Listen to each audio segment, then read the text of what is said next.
RAG menjadi salah satu berkompetensi minimal ketika kita ingin masuk ke sebuah industri dengan karir AI Engineer. Itu adalah kata salah satu mentor yang aku temui di bootcamp AI Engineer kemarin. So that's why aku mulai belajar RAG, dan kali ini aku pengen share ke teman-teman apa aja sih yang udah aku pelajarin selama 2 mingguan kemarin belajar RAG otodidak, dan dimana untuk belajarnya sendiri, aku mengambil sebuah use case yang membuatku tertarik, yakni sebuah anime, Attack on Titan. Jadi, RAG teman-teman, atau kepanjangannya adalah sebuah Retrieval Augmented Generation, itu sebuah metode di dalam dunia AI Engineer. Nah, ini metode lanjutan di sebuah AI Engineer. Jadi, konsepnya itu kayak gimana? Konsepnya itu seperti sebuah ujian open book. Nah, bayangkanlah sebuah model AI yang dimana itu muridnya, Masya Allah, yang dimana itu muridnya, lalu dia dikasih sebuah ujian, yang dimana ujiannya itu bayangin aja pertanyaannya ya, quiznya itu adalah sebuah pertanyaan dari user. Nah, tapi ketika di saat dia ujian, dia itu bisa melakukan yang namanya open book atau membuka sebuah research. Jadi kalau misalnya bicara tentang RAG, itu bayangin aja sebuah AI model yang dia lagi ngadepin ujiannya itu open book kayak gitu. Jadi dia memiliki sebuah kesempatan untuk menambahkan ilmu pengetahuan baru ketika dia mendapatkan pertanyaan dari seorang user, yang mana hasil dari open book ini nanti akan dokumentasi dengan pengetahuan sebelumnya untuk memberikan jawaban yang lebih sesuai, yang lebih maksimal kepada seorang user. Terus kenapa kok harus ada RAG ini ya? Kenapa harus ada RAG? Ternyata kemarin ini salah satu yang bikin aku amazed banget adalah ternyata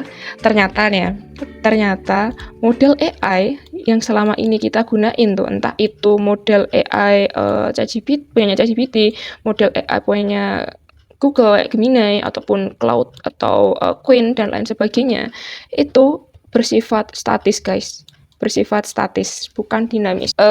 Yang dimaksud statis itu model AI cuma dilatih dalam waktu 1 kali untuk satu buah model dan tidak dilatih setiap hari. Jadi ketika misalnya aku punya sebuah model X, katakanlah aku punya sebuah perusahaan Y, itu memiliki sebuah model X yang mau dibangun. Model X ini dijadwalkan untuk dilatih, yang mana pelatihannya akan memiliki cut off di tanggal 31 Desember 2025. Artinya, dia akan dilatih, model X ini bakalan dilatih menggunakan data atau artikel atau pengetahuan apapun yang ada di dunia ini yang memiliki tanggal terakhirnya itu hingga tanggal 31 Desember 2025.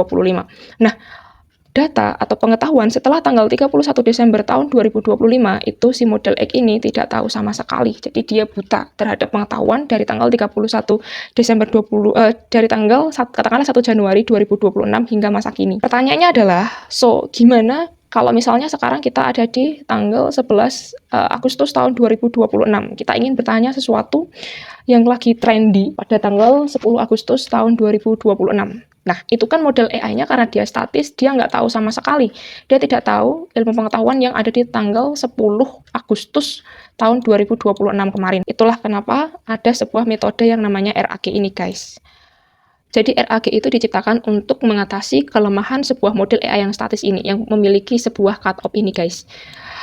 Dengan dimana user itu bisa memberikan sebuah inputan berupa dokumen. Dokumennya itu bisa berupa tulisan, gambar, atau video, atau audio, yang itu merupakan sebuah pengetahuan setelah cut-off-nya. Gimana, paham nggak ya? Semoga paham lah.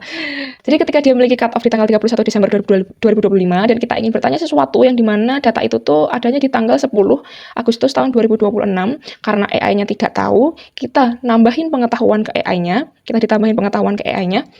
menggunakan sebuah data ini tadi yang adanya itu yang diciptakan di tanggal 10 Agustus ini ke AI-nya. Jadi kita tambahin dokumen ke model AI-nya, kita ngelampirin dokumen ke situ yang bikin AI-nya ini jadi tambah pengetahuan di saat kita lagi bertanya tersebut. Nah, terus muncul pertanyaan ya, kemarin tuh aku muncul pertanyaan, kenapa kok nggak dinamis aja? Kenapa kok harus ngeribetin seorang user gitu ya untuk melampirkan dokumen tambahan ketika dia mau bertanya sesuatu kayak gitu. Nah, ternyata ini itu berkaitan dengan ini guys, kenapa sebuah perusahaan tidak melatih modelnya setiap hari ya, setiap hari diupdate terus dengan pengetahuan, setiap hari pengetahuan yang ada diupdate. Itu tidak, karena berhubungan dengan satu kata, yakni ini guys, mehong, mahal banget. untuk melatih satu model AI aja, kayak large language model yang gede banget kayak Gemini atau miliknya ChatGPT atau miliknya Claude, itu dilakukan oleh perusahaan yang memang memiliki source finansial yang gede banget dan memiliki source komputasi yang memang gede banget untuk menghasilkan satu buah model. Nah, satu buah model AI aja itu pelatihannya juga membutuhkan waktu berminggu-minggu bahkan hingga berbulan-bulan. So that's why karena harga yang harus dibayar itu sangat mahal sekali dan membutuhkan komputasi yang sangat luar biasa gedenya, itulah dia tidak bisa dilatih secara dinamis. Jadi nggak bisa dilatih secara setiap hari, update terus setiap hari gitu, enggak. Berarti kan update-nya beberapa bulan sekali atau mungkin 1 tahun sekali ada update model version yang terbaru gitu. Nah, itulah kenapa daripada menghabiskan dana yang terlalu membengkak untuk melatih secara dinamis setiap harinya, diakalilah dengan menggunakan sebuah teknik yang namanya Retrieval Augmented Generation. Nah, salah satu bentuk RAG yang menurutku itu amazing banget kemarin adalah AI mode dari Google. Google itu cerdas, dia memanfaatkan kelebihannya di dalam sebuah search engine. Nah, search engine itu otomatis kita bisa mengetahui berbagai tren yang ada saat ini kan, kayak luas banget, bisa di sosial media kayak YouTube, Instagram dan lain sebagainya, website-website berita dan lain sebagainya yang dimana itu tuh selalu update setiap harinya.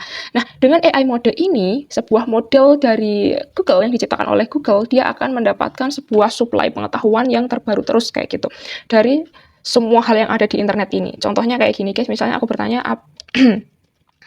apa tren makanan terbaru di di bulan Agustus ini gitu di Indonesia. Nah, aku bertanya sesuatu di bulan Agustus ini. Oh, sorry guys, ini mungkin bisa aku di bulan Agustus 2026 ini. Apa tren makanan terbaru di bulan Agustus 2026 ini di Indonesia? Nah, aku coba kirim.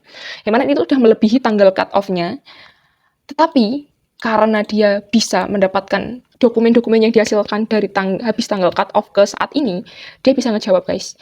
Nih, tren makanan terbaru di Indonesia pada bulan Agustus 2026 didominasi oleh maraknya pesta kuliner bertema Nusantara Next Level, sebuah promo kreatif HUT kemerdekaan RI ke-81. Dia bisa memberikan kita jawaban kata HUT kemerdekaan RI ke-81 dengan mengambil informasi atau pengetahuan dari artikel-artikel dari Instagram yang dibuat datanya itu pada waktu setelah tanggal cut off-nya, seperti itu. Jadi ini merupakan salah satu contoh penerapan RAG yang menurutku amazing banget sih.